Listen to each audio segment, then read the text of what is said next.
Bate-boca e confusão na reunião da CPI da habitação na Assembleia Legislativa. Grupos de extermínio transformam a Lagoa do Náutico em Barra de Jangada em local de desova de corpos. E mais. Paz entra no prédio do Tribunal de Contas, rouba uma caixa de uísque, mas na fuga é pego pela segurança. Falta de leitos e de funcionários deixa a situação caótica no Hospital Barão de Lucena. Muitas crianças acabam sendo internadas na recepção do hospital.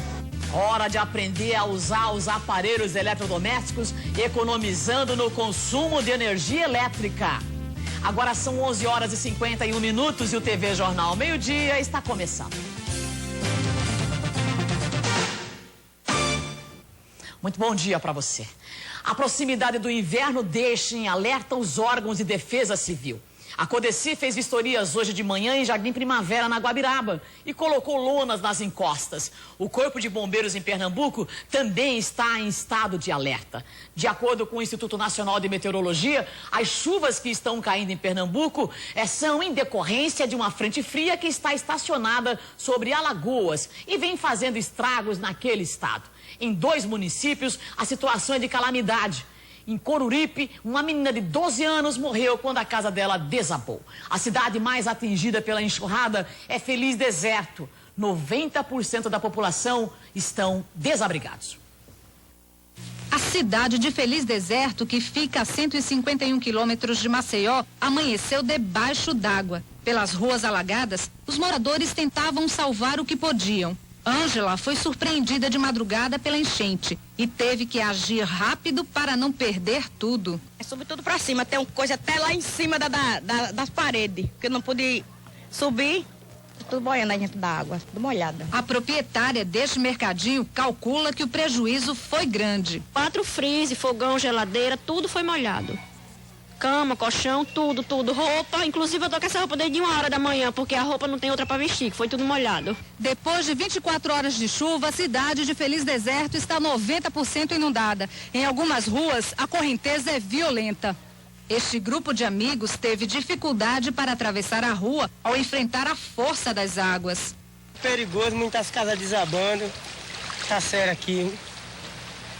Enchente séria mesmo, primeira vez. Muita gente desabrigada, sem ter para onde ir. Nesta rua, a pressão da água foi tanta que o calçamento cedeu, formando ondas que causaram a destruição da frente desta casa. Nesta outra rua, moradores derrubaram um muro para tentar baixar o nível da água. Equipes do Corpo de Bombeiros de Penedo e Maceió estiveram no local para prestar socorro às vítimas da enchente. Boa parte dos moradores só conseguiu sair de casa em botes de salvamento. Depois de sair de casa às pressas de madrugada, Benedito retornou de manhã para ver o que poderia ser recuperado. Só tirei mesmo a televisão. Agora não dá para ficar em casa. Dessa maneira, não. 3 escolas do município estão recebendo os desabrigados desde a madrugada desta quarta-feira. Cada família trouxe o que pôde. Nas salas de aula, cadeiras amontoadas dão espaço a colchões e sacos se transformam em camas. Quase a cidade inteira está desabrigada. Uma coisa que é inédita, nunca aconteceu aqui em Feliz Deserto. E é importante que as autoridades de defesa civil de Pernambuco comecem a se preparar, porque se temos um inverno tão intenso lá em Maceió, certamente deveremos ter alguns respingos dessa frente fria aqui na região metropolitana também. E muito mais do que colocar lonas nos morros, é necessário agir talvez com um pouco mais de profundidade, brevidade, naquelas áreas de risco que tradicionalmente provocam pânico nos moradores a cada vez que a chuva castiga a nossa cidade. Vamos falar agora de emprego. Acompanhe as oportunidades da Agência do Trabalho e muito boa sorte para você. A Agência do Trabalho oferece 2 vagas para eletricista de instalação em veículos com o 1º grau completo e 1 ano de experiência. Uma vaga para confeiteiro com o 1º grau completo e 2 anos de experiência. E uma vaga para gesseiro de revestimento, podendo ter o 1º grau incompleto e 1 ano de experiência. A Agência do Trabalho fica na Rua da Aurora, 425, na Boa Vista. A seguir, assaltante invade o Tribunal de Contas de Pernambuco e na saída é preso por um segurança.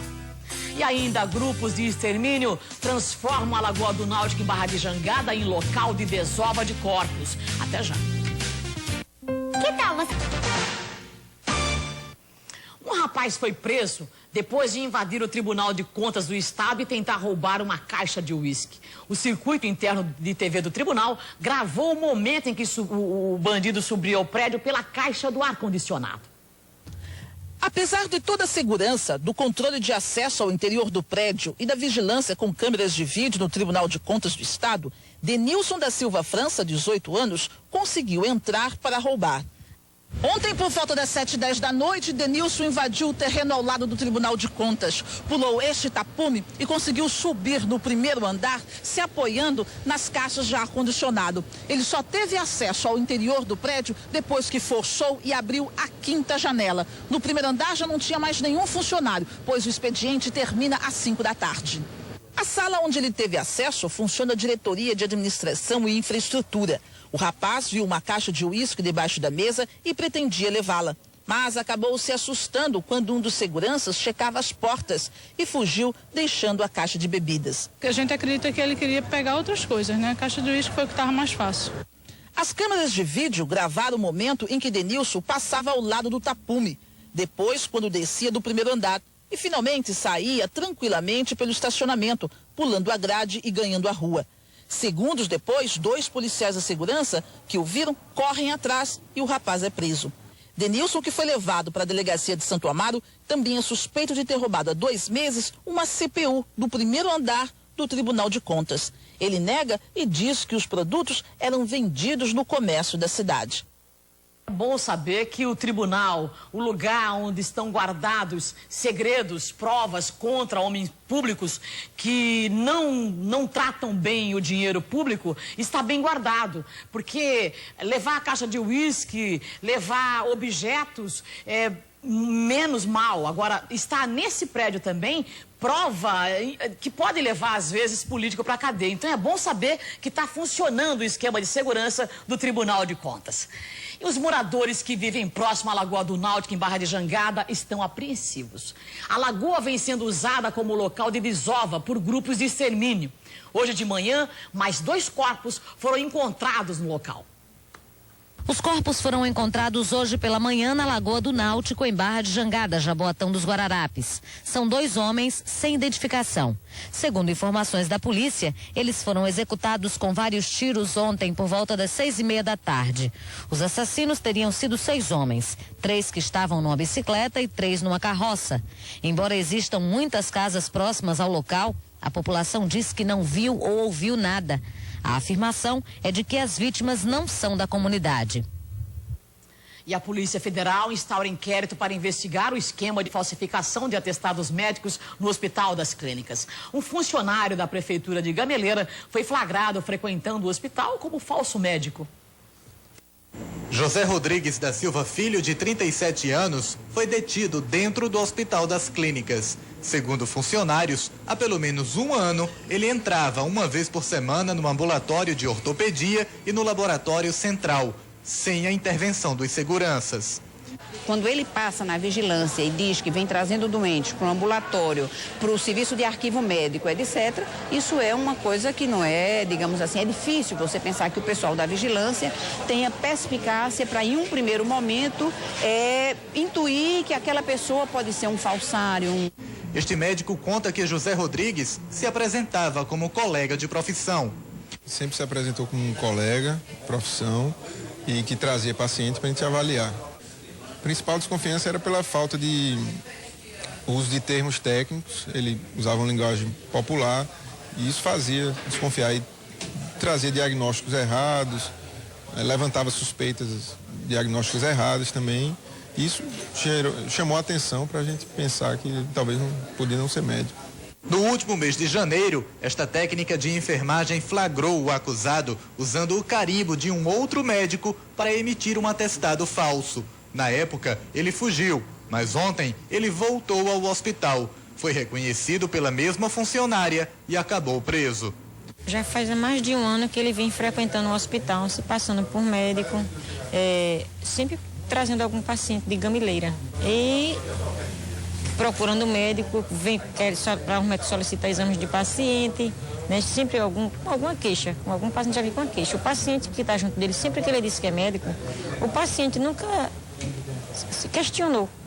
A direção do Hospital das Clínicas investiga a emissão de falsos atestados há 6 meses. 9 documentos irregulares foram recuperados, alguns com erros de ortografia, outros com nomes de médicos que não correspondiam ao registro do CREMEP. Vinha utilizando nomes de falsos médicos, né, pessoas que não eram médicos, como também carimbos de médicos, mas que a assinatura não eram desses médicos, como nós já comprovamos, e o próprio Conselho Regional de Medicina também já comprovou. Aqui na Polícia Federal, José Rodrigues da Silva Filho vai responder a um termo circunstanciado de ocorrência, um TCO, por falsa identidade. Além disso, a Polícia Federal instaurou um inquérito para investigar a participação dele na emissão de atestados médicos falsos. Ele responde aos processos em liberdade.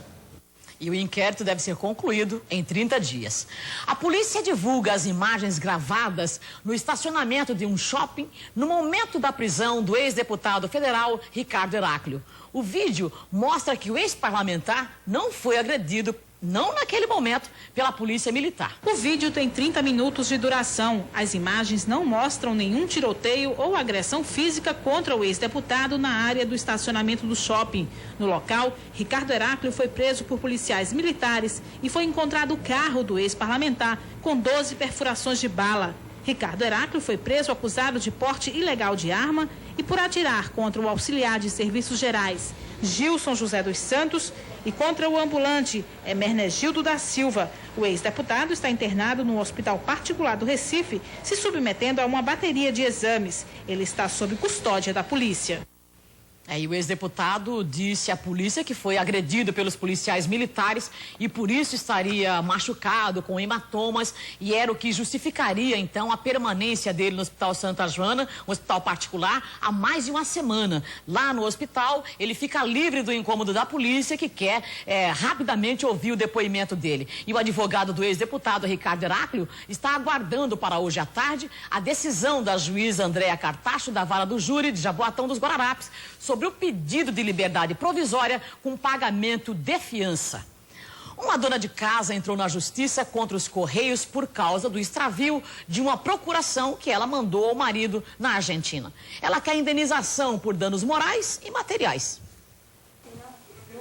Maximiliana está morando há 1 ano no Brasil. É exatamente o tempo que ela tenta conseguir um registro para Melaine, que nasceu na Argentina há 5 anos, mas tem o direito à dupla nacionalidade, já que a mãe é brasileira. Maximiliana, que é casada com um argentino, mandou uma procuração ao marido para que ele tentasse, junto ao consulado brasileiro naquele país, a documentação que dá direito à dupla nacionalidade da garota. A procuração foi enviada via Correios, que deu um prazo de 20 dias para o documento chegar às mãos do destinatário. Foram 2 meses de espera e nada. A falta de uma certidão de nascimento vem causando transtornos para os pais e principalmente para a garota. Fui ao Pan de Areias e não fizeram o prontuário dela, atenderam como emergência. Amanhã eu vou retornar ao Barão de Lucena, como fui hoje, e não fizeram o prontuário. Vou ter que ir com ela pela emergência. E nas escolas, né, não podem ingressar não está legalmente. Há 3 meses, os Correios enviaram um telegrama confirmando o extravio. No documento, a empresa se disponibiliza a ressarcir a família, que pagou R$ 32 para enviar a procuração. Maximiliana quer mais. Por isso, ela procurou a Justiça Federal. Além dos danos morais, tem os danos materiais que nós estamos passando também por esse documento. A assessoria de imprensa dos Correios pede que a mãe da criança vá ao prédio sede da Avenida Guararapes para tentar, então, aí um acordo. Vamos a mais emprego para você. Agora é a vez das oportunidades do Centro de Solidariedade. O Centro de Solidariedade oferece 5 vagas para auxiliar de pessoal com 2º grau completo e 2 anos de experiência. 5 vagas para assistente de cozinheiro com 1º grau completo e 2 anos de experiência. E 1 vaga para jornalista com curso superior completo e 1 ano de experiência. O Centro de Solidariedade fica na Rua da Concórdia, 773, no bairro de São José. Hora de economizar. Na expectativa do anúncio oficial do aumento da energia elétrica, a ordem é mudar hábitos e cortar gastos para evitar um susto com a conta de luz, já que o reajuste é retroativo a 29 de abril. Veja aí.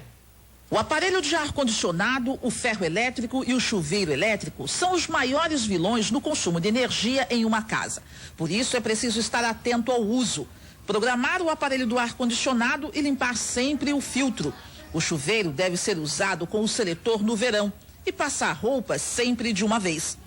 Quanto aos aparelhos de TV, som e computador, manter ligados quando forem ser utilizados. Outra dica: quanto mais alto o volume de som, maior é o consumo de energia.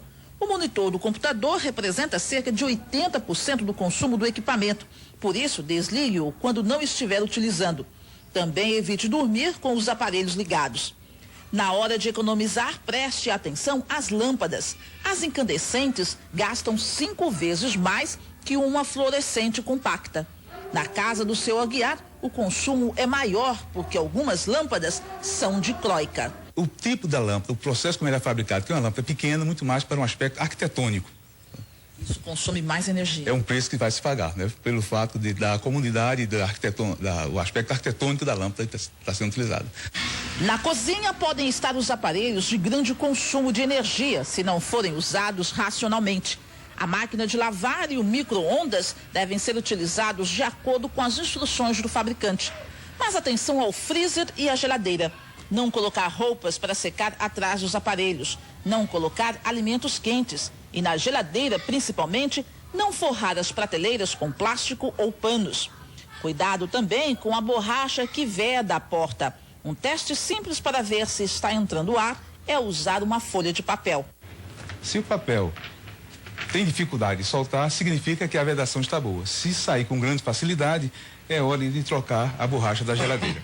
Uma última dica: na hora de comprar os aparelhos da linha branca, como geladeira, freezer, condicionadores de ar, lâmpadas e reatores para lâmpadas, prestar atenção neste selo de qualidade. O selo representa o consumo dos aparelhos eletrodomésticos, principalmente na linha branca. E eles têm uma proporção muito boa, de uma eficiência energética muito boa. O aumento da energia elétrica vai ser definido, deve ser definido no próximo dia 9, que é a próxima segunda-feira. Mas importante é o que você já ouviu aí. Seja qual for o percentual, que se ficar como está hoje, algo em torno de 33%, ele vai retroagir ao dia 29 de abril. Então a energia que você gastou de lá para cá, toda ela já custa mais caro. É grave o estado de saúde das 2 pessoas que ficaram feridas ontem, um acidente envolvendo um ônibus da empresa metropolitana e um Fusca em Jardim São Paulo. As vítimas estavam no Fusca, que foi arrastado pelo ônibus por cerca de 15 metros. Edivaldo Severino da Silva, de 39 anos, e Enilda Ferreira da Silva, de 38 anos, sofreram traumatismo craniano e estão no setor de traumatologia do Hospital da Restauração. E a gente falava no começo do TV Jornal Meio Dia sobre o alerta das comissões de defesa civil e bombeiros também, em função de uma frente fria que está lá perto de Alagoas e que pode também chegar por aqui com a proximidade do inverno também. O Corpo de Bombeiros já está de prontidão. Graça, o Corpo de Bombeiros já está trabalhando em estado de alerta. Nesse período chuvoso é montada a Operação Inverno, onde é feita uma escala extra para atender às eventuais emergências. Ao meu lado, Major Valdir. Major, quantos homens trabalham diariamente? Em torno de 500 homens, né? E numa situação como essa, nós colocamos mais 10% do nosso efetivo para compor guarnições extras para dar o suporte à população. O que muda na rotina aqui do Corpo de Bombeiros? Primeiramente, o comandante-geral pode até lançar a mão do pessoal administrativo para compor mais guarnições. E além disso, nós também lançamos mão dos guarda-vidas para que eles possam dar o suporte também às guarnições. Haja vista que o pessoal nesse período não vai à praia. Qual o aviso que fica para as populações que moram em áreas de risco? Que procure as defesas civis municipais, onde elas darão todo o suporte para as pessoas que estão nas áreas de risco. E em caso de emergência? Pode ligar 193, nós estamos 24 horas para atender a população. Ok, muito obrigada, Major. Graça, é com você. Obrigado. A seguir, falta de médicos e de leitos instala o caos no Hospital Barão de Lucena. Há pacientes internados até na recepção do hospital. E ainda, a primeira noite do Festival de Seresta do Recife.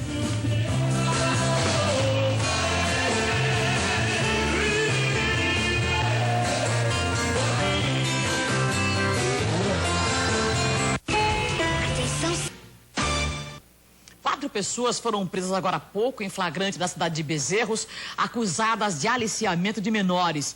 Os acusados, Lenildo Santiago, de 28 anos, Gustavo Tavares, de 20 anos, Ronaldo Alexandre, de 28 anos e Cristiane da Silva Gomes, de 34 anos, estavam aliciando duas estudantes de 15 e 16 anos de idade que estavam se prostituindo em um bar da cidade. Os acusados foram autuados em flagrante e levados para a cadeia pública de Limoeiro. E a acusada veio para a colônia penal feminina do Recife. E as duas menores foram entregues às famílias. Caos na saúde. Faltam leitos e profissionais para atender os pacientes na emergência do Hospital Barão de Lucena. Hoje pela manhã, nossa equipe de reportagem flagrou crianças internadas na recepção do hospital. Descaso e caos, palavras que definem bem a situação no Hospital Barão de Lucena. Nos corredores lotados, pacientes sendo medicados onde deveriam apenas aguardar atendimento. A situação é mais grave na emergência pediátrica. Mães e crianças se acumulam, disputam um espaço cada vez mais escasso. Apenas 4 médicos e 4 enfermeiros atendem cerca de 350 crianças por dia na emergência pediátrica.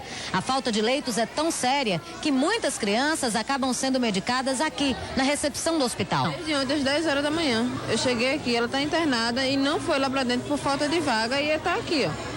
Dos 3 consultórios, apenas um funciona e o médico atende 2 crianças por vez. Os outros 2 consultórios foram transformados em enfermaria, assim como a sala de nebulização, que também abriga 2 leitos. Tem 2 crianças, um bebê novinho e tem ele agora, que está nessa sala aqui, sem condições de ficar aqui.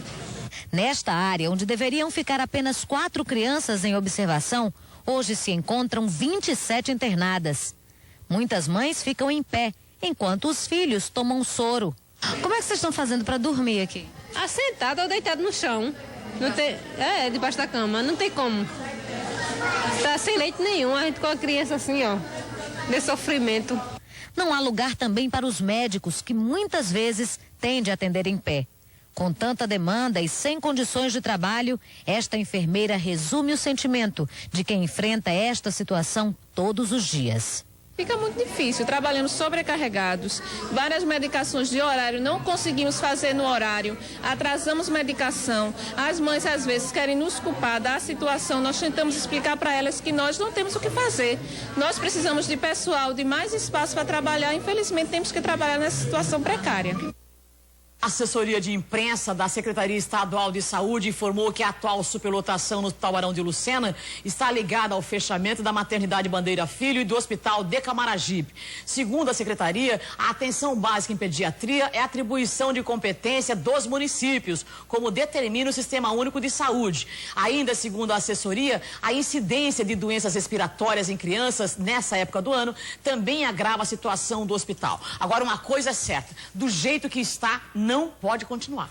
Nós mostramos há um mês quase a mesma situação. Se agravou um pouco mais e até agora nenhuma providência foi tomada. Está virando caso de polícia e passou da hora, nesse caso, da intervenção do Ministério Público, porque alguma coisa tem que ser feita. Nem que tenhamos que gastar um pouquinho do dinheiro público de Pernambuco, tirar de estradas, tirar de propaganda e pagar hospitais particulares para que eles possam, pelo menos temporariamente, fazer o atendimento às crianças. E aí é função do Ministério Público tomar essa providência. E os pacientes portadores de asma em Pernambuco estão sem tomar o medicamento. Veja aí. O remédio é fornecido pela Secretaria Estadual de Saúde, mas desde o começo do ano está em falta. Último final de semana, Luciana Maria Soares, 16 anos, foi socorrida às pressas do posto de emergência 24 horas em Camaragibe, com um quadro agudo de asma. Luciana não conseguia respirar. Essas crises têm sido constantes? Sim, constante sempre. Depois com a falta de remédio foi daí mesmo que ficou mais constante ainda. Segundo o pai de Luciana, Marco Antônio Soares, que também sofre de asma, desde setembro que a Secretaria de Saúde do Estado não entrega e não dá uma explicação sobre a falta de uma vacina e do remédio Pulmicort. A nossa equipe de reportagem, desde o começo do ano, vem acompanhando o drama da família de seu Marco. Por 2 vezes, a Secretaria de Saúde do Estado prometeu e não cumpriu a palavra. Da última vez, os remédios estariam à disposição dos pacientes que sofrem de asma na segunda quinzena de abril. Na casa de Marco Antônio, Ele, Luciana e mais 2 filhas estão doentes. Na rua onde eles moram, tem mais de 20 pessoas na mesma situação. São famílias humildes que vivem do salário mínimo e não têm condições de pagar pelo remédio na farmácia. O governo do estado, junto com o governo federal, tem aquela verba adequada para o município e a gente não ter aquela medicação para resolver o problema da gente realmente é um absurdo. O processo está demorando porque há 3 itens entre 16 que estamos com problema para licitar. Isso em relação aos preços. Eu creio que o mais tardar nessas 3 semanas os medicamentos já deverão estar em processo final de licitação e de entrega também aqui na Secretaria Estadual de Saúde. Então, já que virou caso de polícia, saúde em Pernambuco, o jeito é você procurar a Defensoria Pública, constituir um advogado gratuito e processar o Estado para o dano que ele está provocando na sua saúde, ou então obrigar ele a fazer isso com mais urgência do que a burocracia determina que seja feita.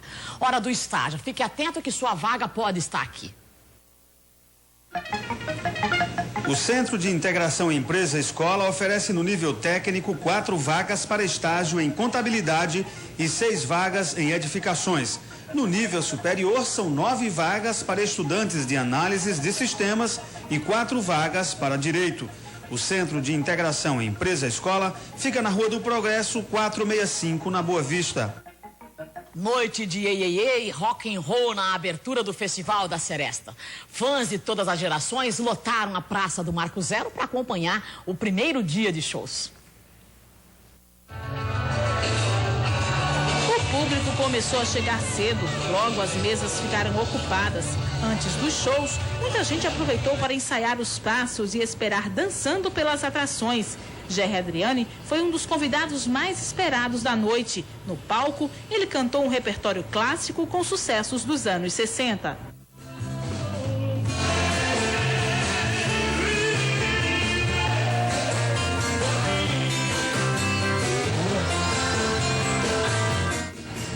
Os fãs foram ao delírio e a Praça do Marco Zero lotou para acompanhar o show. O Festival da Seresta continua hoje com Augusto César, Rosana, Luiz Airão e Aguinaldo Timóteo.